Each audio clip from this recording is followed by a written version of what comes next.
Thank you very much. Thank you for having me. It is a pleasure to be here. And I want to really thank all of you all for knowing who I am. Which puts you ahead of Fox News, apparently.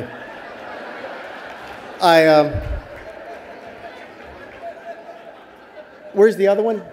Yeah, this one I get. This one I can understand, okay? Hazard and I, we works in the office above me. We get this all of the time. In fact, we're on TV tomorrow morning at 6:15 together, which would be really interesting to see if they get the names right. But go back to the Mnuchin one. I don't, if you can go back for just a second. Is there anybody who really thinks that I look like Stephen Mnuchin? So, I think my boss would call that fake news. Anyway, thank you very much for having me. Thank you to the Stilled Spirits people for spending my money so wisely as to support this institution. I was sitting there drinking some of your stuff just now, trying to figure out what I'm going to say, what kind of speech that I'm going to give. I give a couple different kinds of speeches. I'm sorry, there's a teleprompter in front of me that I didn't realize I had because I don't have a speech written out, so I'm not sure what that is. It's a little disconcerting. You look down and there's, anyway. So I'm trying to think, should I give I could give a really wonky, geeky kind of speech, thank you very much. And that person and I would really enjoy that. I could give you the soaring, high, rhetorical kind of speech, which I'm really, really bad at, and everybody would fall asleep after dinner.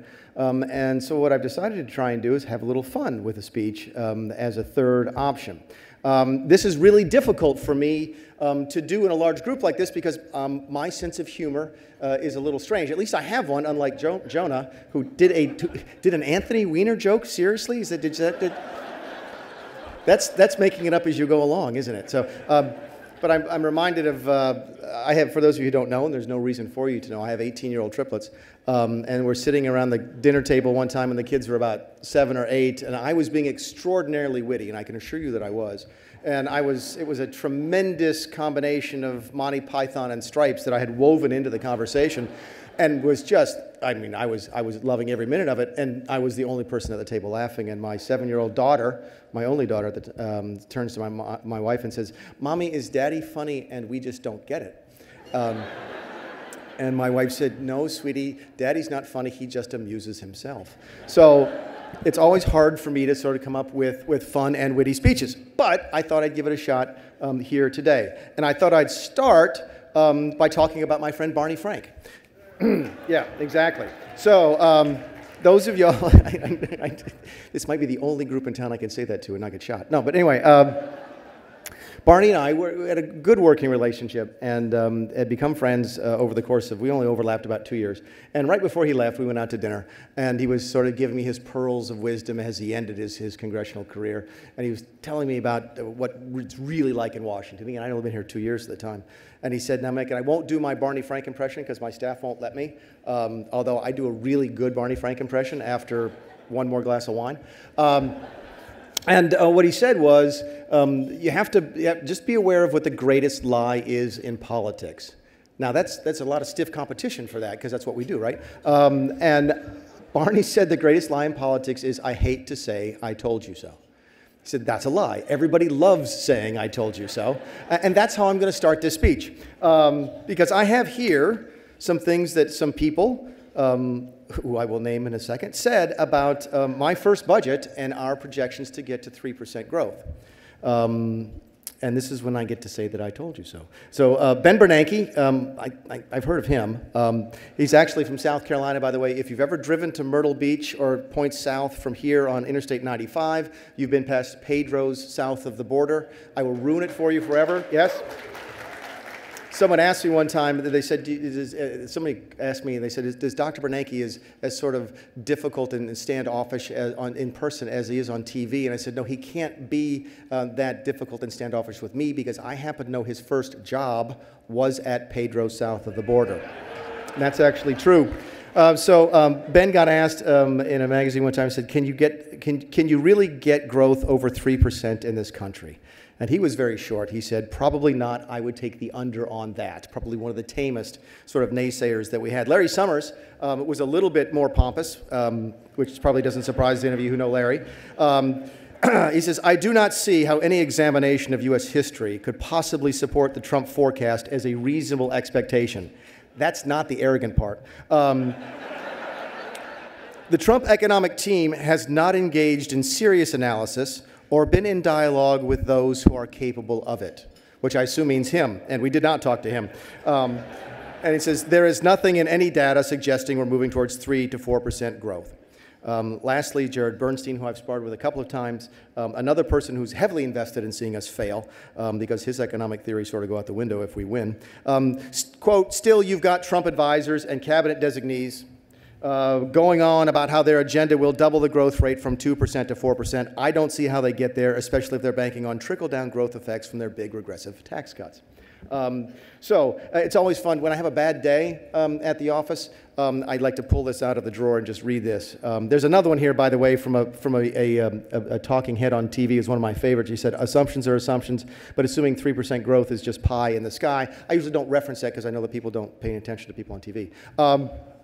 So how did we get where we are? Or where are we, I guess, is the question. And here I am going to actually go down a list so I don't get this because I know there's press here, and anytime I get a number wrong, they kill me on it for the next 3 days. Where are we? What is the state of the America under the Trump administration? You've got unemployment at 3.8%. The last time it was lower than that, I was 1 year old, 1968.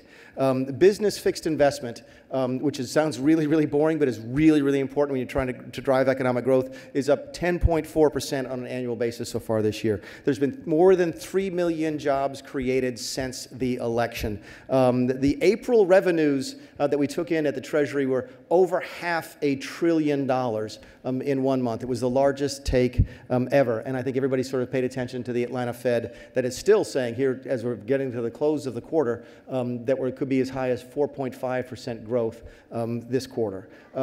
Those are great numbers. Absolutely great numbers. How do we get here? And we'll talk a little bit about we call it, we try and use the term that no one else uses, so I'm going to continue to try and use it, called Maganomics, which is just this idea of making America great again economics, which sort of takes everything. And if I ask folks, they say, well, what is Trump all about? What's the plan? And I'm like, well, Maganomics is the plan. They say, what is that? Well, it's 3% growth. I actually had to stop talking about 3% growth and talk about a healthy American economy and a booming American economy, and actually had to do so because of a conversation I had with my good friend Trey Gowdy, who would make a great Supreme Court justice, but a lousy mathematician.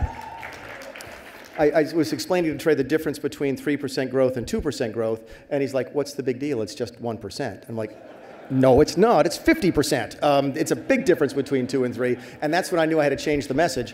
So when we talk about Maganomics, everything pointing towards a healthy American economy again. We can talk about the tax bill if you want to. We can talk about, everybody focuses on the rates, and look, lower rates are great, and I know it's important, but beyond the rates, how is this different than what the Bush administration did? We have fundamentally changed the structure of the way that we tax wealth in this country. People focus on those low individual rates, and those are great. I choose to look at things like the deduction for capital expenses. That is a huge, huge change. I was a small business person. I used to have S corps and LLCs and so forth. And I was always frustrated with the fact that even if I made $100 1 year, and that was all my profit, and I took all of that money and I plowed it back into my business, I didn't take a penny out of the business. I left in the business. I still had to pay tax on that $100. And I always thought that was wrong. And in fact, my first exposure, my first chance to talk about that nationally was when I was, and I don't talk about this much, I advised Rick Perry when he ran for president in 2012. And the part I don't talk about is the part where I was his debate prep guy. Yeah. Which apparently even Rick has forgotten, because we were at dinner one night and he's sitting there, my wife and I are chatting with him and his wife, and he says, it says to Pam, he says, my wife, he says, Pam, there's 3 things I really like about your husband. And he says, he's really bright and I can't remember the other 2. And I'm like, Rick, that's really funny to everybody except me. So, but we come up with this idea of not taxing people who left their money in their business. It only tax you when you take it out. And we didn't get all the way there with the corporate tax reform bill that we passed this year, but we got close.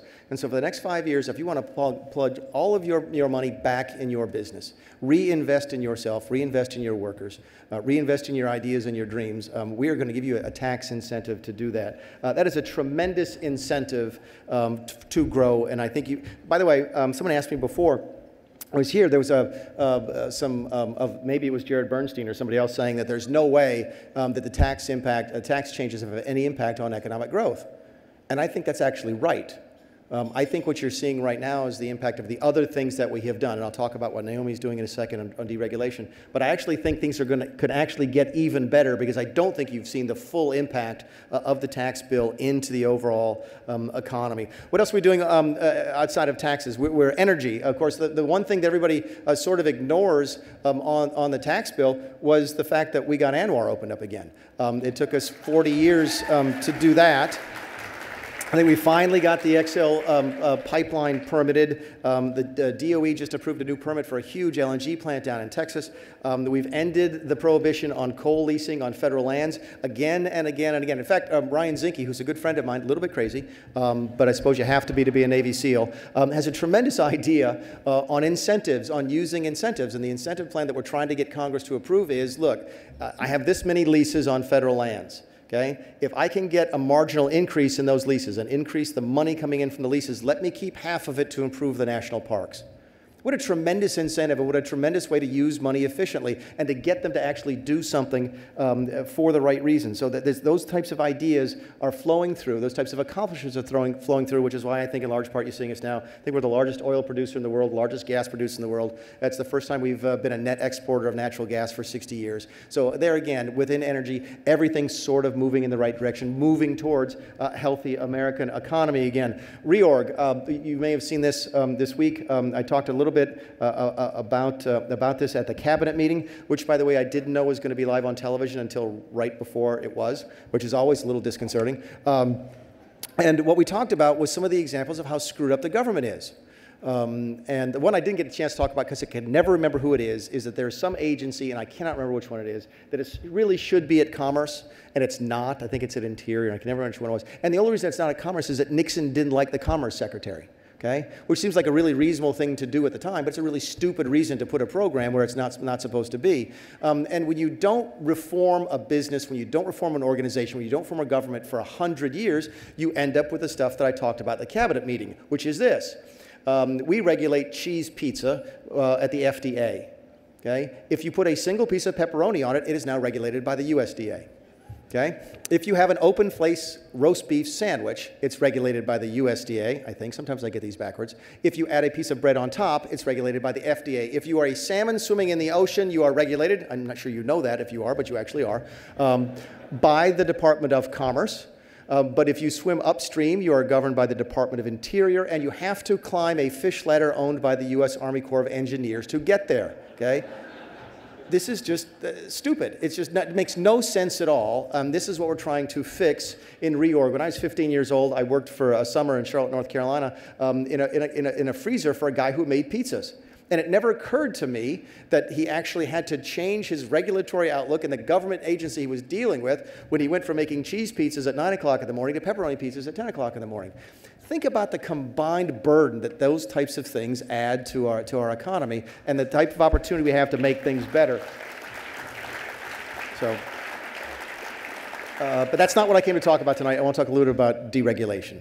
Because it is one of my favorite things to talk about. It's been great having Naomi on the team and great having an entire administration sort of focused on this idea of deregulation. By the way, some of the challenges we faced early on, in hindsight, make perfect sense, but when you're going into it, are completely bizarre, which is that we had forgotten how to do it.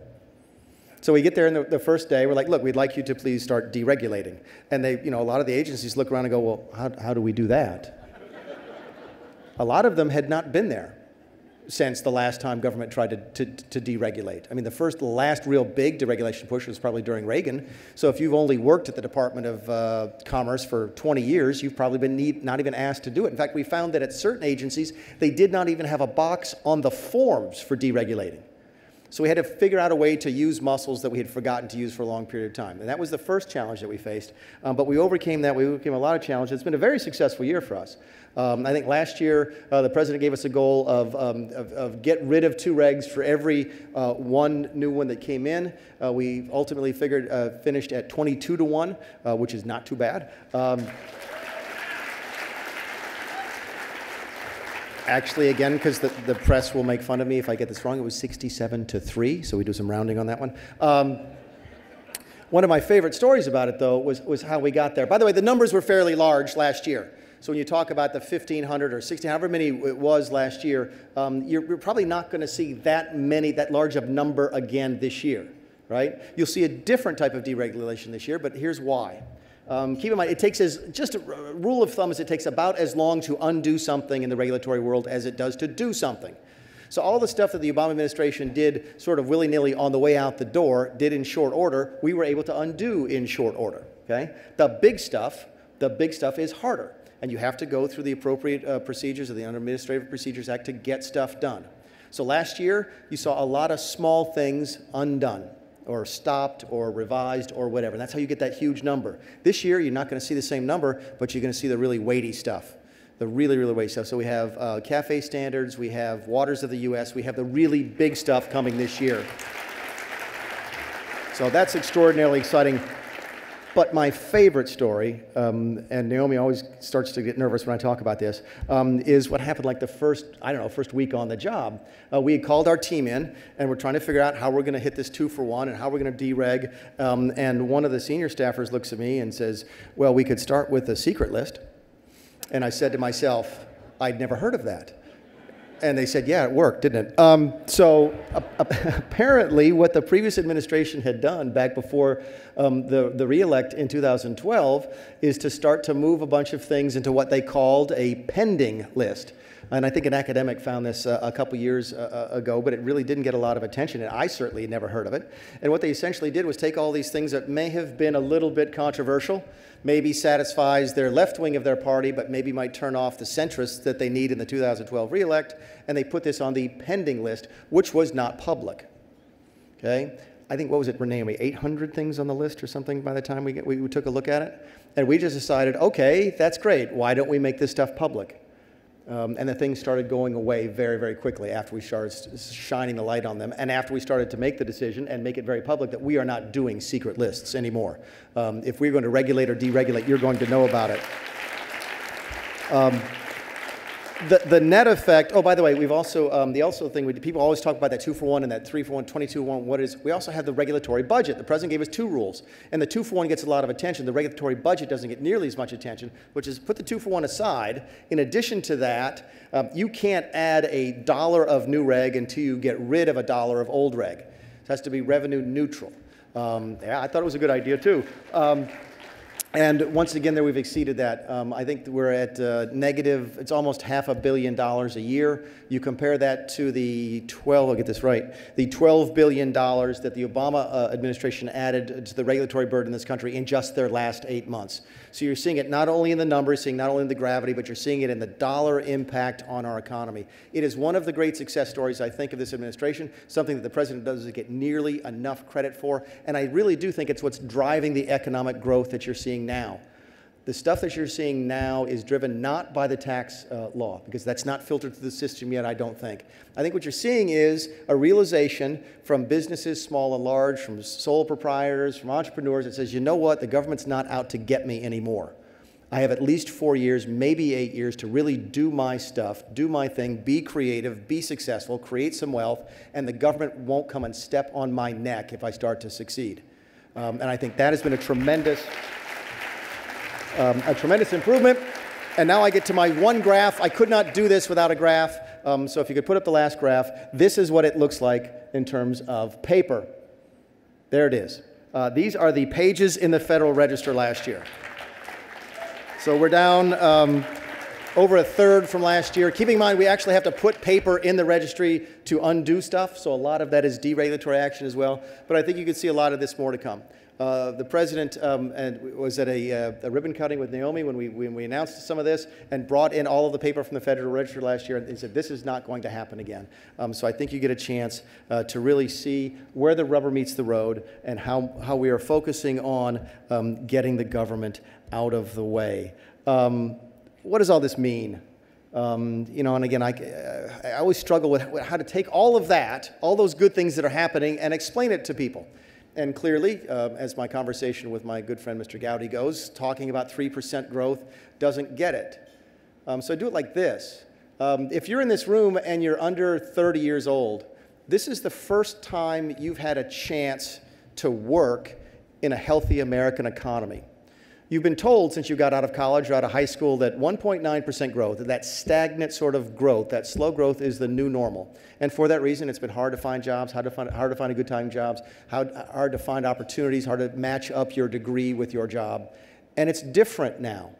You have a chance to be in a growing American economy. And that is a special and magical and truly unique thing. If you get fired, you will be able to fire enough jobs. We have more job openings right now than we have people looking for jobs. It's the first time it's ever happened in this country. If you don't like your boss, and if you don't like your boss, and that describes most of the people at that table who work for me, you can quit and start your own business and know you've got a fighting chance to do it. You couldn't do that in 2008 or 2009 or 2010. Those things are different. But the one story I tell, the one thing that sums it all up to me, and again, this didn't get a lot of coverage, but it's the one that I'll take when I'm done here, whenever that is. I'll always remember the faces of these couples on TV. The president was down in Houston, Texas, after the flood there, and he was stopped by a middle-aged couple, and they had lost, I think it was their house and their business, but it was at least their business. And he was asking how they were doing, and they were exuberant. They were positive. They said, "Look, Mr. President, we'll be fine. Because you're elected, because you're in office, because of what you've done, we know we're going to have a chance to rebuild our business, and we'll be able to take care of ourselves." And if that doesn't speak to the new attitude in the country about hope and about confidence and about optimism, I don't know what does. And I'll close with this, because this is the one that, this is my naysayer that I like the most. This is Paul Krugman. Yeah, I know, that always gets a laugh. No, there is nothing in policy that would raise the growth rate. You know, you could make me total dictator, and I would do everything I know would work, and it still wouldn't get you up by more than a few tenths of a percentage point. End quote. Thankfully, Paul Krugman is not a dictator in this country. And thankfully, we have elections. Elections have consequences, and certainly the last election did have consequences. And those consequences are that there is a renewal of hope in the country. There's a renewal of optimism. There's a renewal in confidence. There's a renewal in economic health and opportunity. And most importantly, perhaps, there has been a renewal in freedom and liberty. And if that is the consequence of the 2016 election, I think we're all a lot better off. Thank you very much for having me.